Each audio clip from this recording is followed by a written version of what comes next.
사도신경 하심으로 신앙 고백하겠습니다. 전능하사 천지를 만드신 하나님 아버지를 내가 믿사오며 그 외아들 우리 주 예수 그리스도를 믿사오니 이는 성령으로 잉태하사 동정녀 마리아에게 나시고 본디오 빌라도에게 고난을 받으사 십자가에 못 박혀 죽으시고 장사한 지 사흘 만에 죽은 자 가운데서 다시 살아나시며 하늘에 오르사 전능하신 하나님 우편에 앉아 계시다가 저리로서 산자와 죽은 자를 심판하러 오시리라. 성령을 믿사오며 거룩한 공예와 성도가 서로 교통하는 것과 죄를 사하여 주시는 것과 몸이 다시 사는 것과 영원히 사는 것을 믿사옵나이다. 아멘.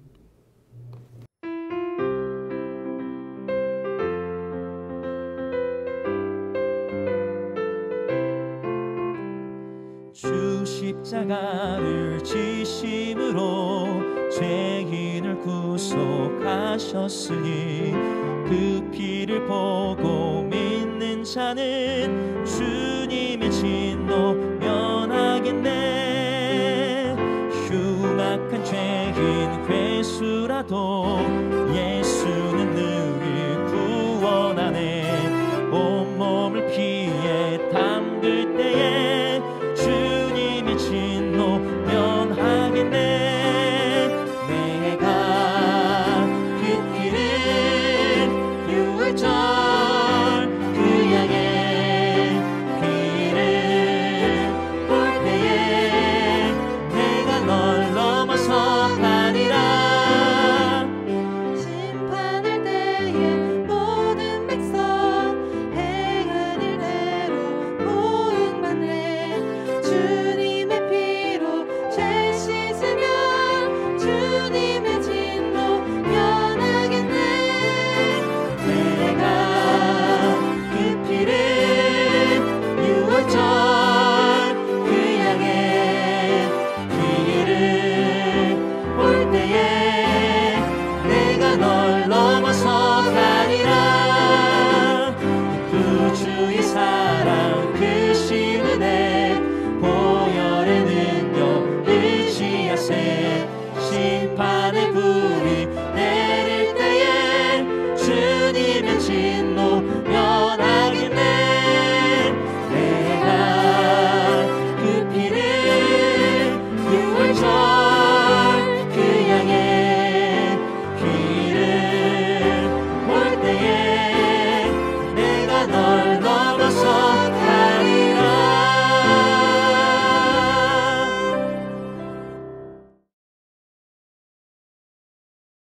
너와 함께 있는 내 형제가 가난하게 되어 내게 몸이 팔리거든 너는 그를 종으로 부리지 말고 품꾼이나 동무인과 같이 함께 있게 하여 희년까지 너를 섬기게 하라.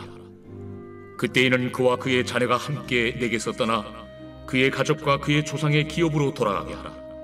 그들은 내가 애굽 땅에서 인도하여 낸 내 종들이니 종으로 팔지 말 것이라. 너는 그를 엄하게 부리지 말고 내 하나님을 경외하라. 내 종은 남녀를 막론하고 내 사방 이방인 중에서 취할지니 남녀 종은 이런 자 중에서 사올 것이며 또 너희 중에 거류하는 동거인들의 자녀 중에서도 너희가 사올 수 있고 또 그들이 너희와 함께 있어서 너희 땅에서 가정을 이룬 자들 중에서도 그리할 수 있은즉 그들이 너희의 소유가 될지니라. 너희는 그들을 너희 후손에게 기업으로 주어 소유가 되게 할 것이라. 이방인 중에서는 너희가 영원한 종을 삼으려니와 너희 동족 이스라엘 자손은 너희가 피차 엄하게 부리지 말지니라. 만일 너와 함께 있는 거류민이나 동거인은 부유하게 되고 그와 함께 있는 내 형제는 가난하게 되므로 그가 너와 함께 있는 거류민이나 동거인 또는 거류민의 가족의 후손에게 팔리면 그가 팔린 후에 그에게는 속량받을 권리가 있나니 그의 형제 중 하나가 그를 속량하거나 또는 그의 삼촌이나 그의 삼촌의 아들이 그를 속량하거나 그의 가족 중 그의 살부치 중에서 그를 속량할 것이요. 그가 부유하게 되면 스스로 속량하되 자기 몸이 팔린 해로부터 희년까지를 그 산자와 계산하여 그 연수를 따라서 그 몸의 값을 정할 때에 그 사람을 섬긴 날을 그 사람에게 고용된 날로 여길 것이라. 만일 남은 해가 많으면 그 연수대로 팔린 값에서 속량하는 값을 그 사람에게 도로 주고, 만일 희년까지 남은 해가 적으면 그 사람과 계산하여 그 연수대로 속량하는 그 값을 그에게 도로 줄지며, 주인은 그를 매년의 삭군과 같이 여기고 내 목전에서 엄하게 부리지 말지니라. 그가 이같이 속량되지 못하면 희년에 이르려는 그와 그의 자녀가 자유하리니, 이스라엘 자손은 나의 종들이 됨이라. 그들은 내가 애굽 땅에서 인도해낸 내 종이요 나는 너희의 하나님 여호와이니라. 성도 여러분, 좋은 아침입니다. 오늘도 하나님의 은혜가 가득히 넘치기를 축복합니다. 오늘은 레위기 25장 39절에서 55절 말씀으로 교회는 희년 공동체이다 라는 제목으로 함께 하나님 말씀 묵상하겠습니다. 어제는 희년 제도 중에서 토지와 가옥과 그리고 비탕감법에 대한 것을 이제 살펴봤고요. 이제 오늘은 가난한 자와 종의 회복에 대한 규례가 설명이 됩니다. 자, 먼저 39절부터 46절까지는 그 이스라엘 이스라엘인이 이제 종이 되었을 경우에 대한 속량에 대한 규례가 설명이 됩니다. 그 이스라엘 동족 중에서도 이제 가난하여서 집이나 토지를 팔아 넘기기도 하고, 이제 문제가 해결되지 않을 경우 빚을 갚아야 되면 그 빚을 갚지 못했을 때 결국 그 가족의 일원을 또는 자신이나 가족의 일원이 종이 되는 그런 경우가 있었습니다. 그럴 때 공동체가 어떻게 해야 되는지가 바로 39절부터 43절까지 나옵니다. 자, 먼저 40절 말씀을 잠깐 보겠습니다. 25장 40절 제가 읽겠습니다. 품꾼이나 동거인과 같이 함께 있게 하여 희년까지 너를 섬기게 하라. 먼저 그 이스라엘인으로서 종이 된 자를 노예로 부리지 말고 품꾼이나 동거인으로 대우해야 된다라고 40절이 말씀합니다.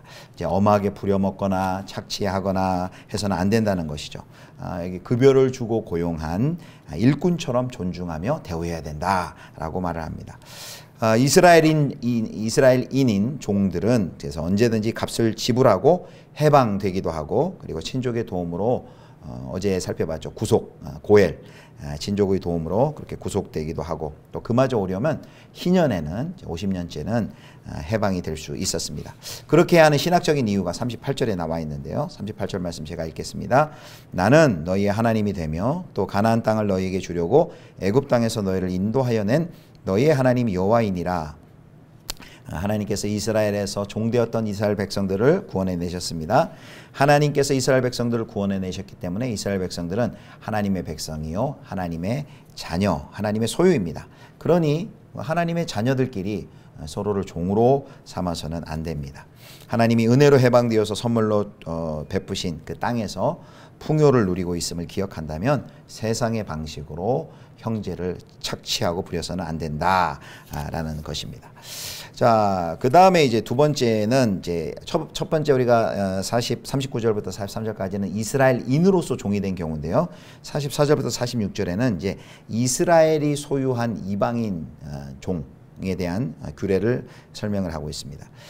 동족 이스라엘 사람들을 종신 노예로 그렇게 부려먹는 일은 우리가 방금 살펴본 것처럼 금지되었습니다. 하지만 이방인을 남종이나 여종으로 샀다면 이스라엘 백성들은 그들을 종신토록 자신의 재산으로 간직할 수가 있었습니다. 45절 말씀을 제가 한번 읽겠습니다. 45절입니다. 또 너희 중에 거류하는 동거인들의 자녀 중에서도 너희가 사올 수 있고, 또 그들이 너희와 함께 있어서 너희 땅에서 가정을 이룬 자들 중에서도 그리할 수 있은즉 그들이 너희의 소유가 될지니.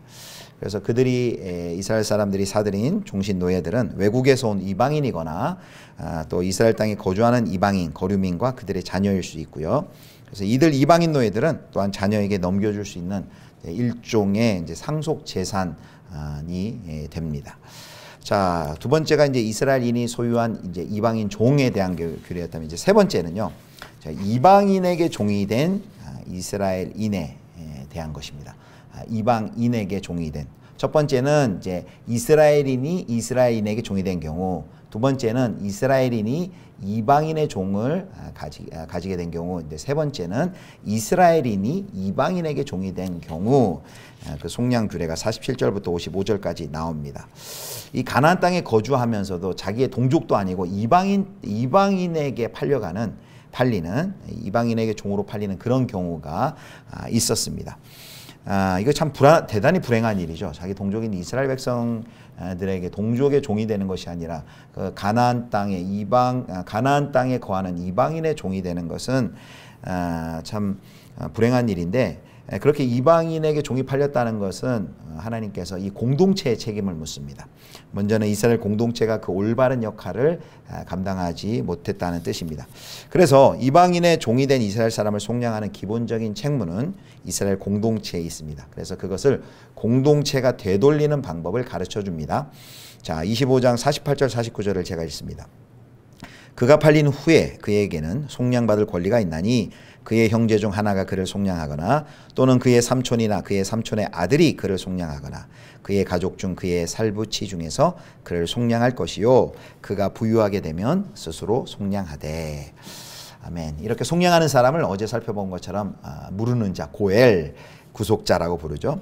그래서 사람이 형제를 위해 고엘 제도를 실행하는 것은 큰 희생을 요구합니다. 실제로 룻기에 보면은 나오미의 근족이 고엘의 역할을 감당하겠느냐고 물어봤을 때 자기가 손해보고 희생될 것을 염려해서 그것을 그 책임을 감당하지 않는 것을 우리가 봅니다. 그래서 그 책임이 이제 보아스에게 넘겨졌죠.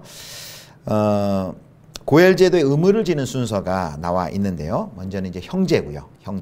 어떤 종의 형제. 그 다음에 이제 형제가 불가면 이제 삼촌으로 넘어갑니다. 그 다음에는 이제 조카로 넘어가고요. 그 다음에는 이제 가까운 친척 순으로 이렇게 기업물을 자의 순서가 정해집니다. 이제 53절에는 이제 이방인 주인에게 이런 지침을 줍니다. 53절에는 이스라엘 사람을 종을 다루듯 엄하게 부리지 말고 매년 싹군, 즉 해마다 고용하는 품꾼처럼 여기라 라고 말합니다. 아까 처음에 살펴본 것처럼 이스라엘 사람이 이스라엘 종을 대할 때 그런 똑같은 자세를 이방인 주인에게도 요구를 합니다. 이방인에게 종이 된 이스라엘인 종은 이제 스스로 속량하거나 또는 친족 중에서 속량해 주지 못할 경우 그 종은 희년이 될 때까지 기다려야만 합니다. 자, 이런 희년의 정신이 절정에 이른 것은 바로 어떤 사건일까요? 바로 우리 주 예수 그리스도의 오심입니다.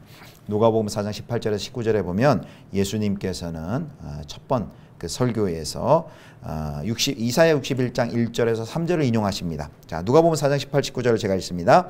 주의 성령이 내게 임하셨으니 이는 가난한 자에게 복음을 전하게 하시려고 내게 기름을 부으시고 나를 보내사 포로된 자에게 자유를, 눈먼 자에게 다시 보게 함을 전파하며 눌린 자를 자유롭게 하고 주의 은혜의 해를 전파하게 하려 하심이라 하였더라. 이런 점에서 예수 그리스도 오심은 갇힌 사람들에게 참된 자유의 길을 제시하는 것이었습니다.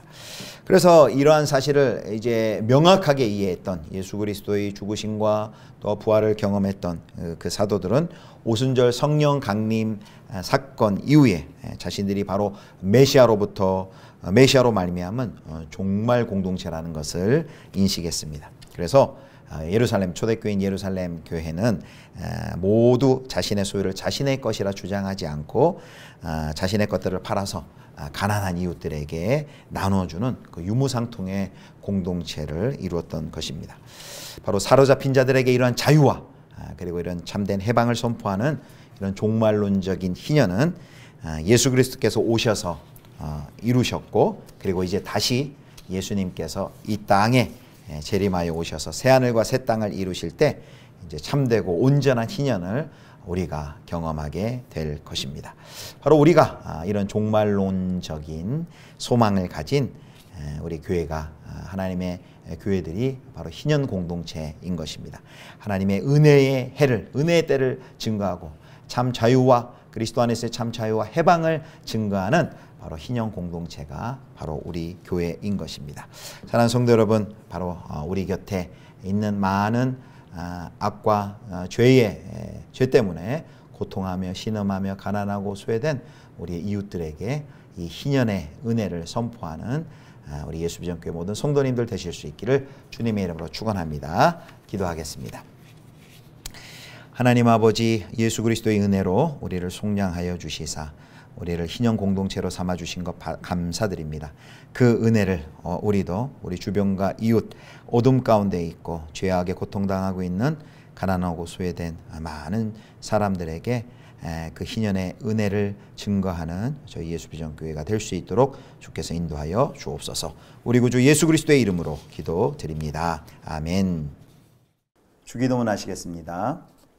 하늘에 계신 우리 아버지여, 이름이 거룩히 여김을 받으시오며 나라의 임하옵시며 뜻이 하늘에서 이룬 것 같이 땅에서도 이루어지이다. 오늘날 우리에게 일용할 양식을 주옵시고 우리가 우리에게 죄 지은 자를 사하여 준 것 같이 우리 죄를 사하여 주옵시고 우리를 시험에 들게 하지 마옵시고 다만 악에서 구하옵소서. 대개 나라와 권세와 영광이 아버지께 영원히 있사옵나이다. 아멘.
주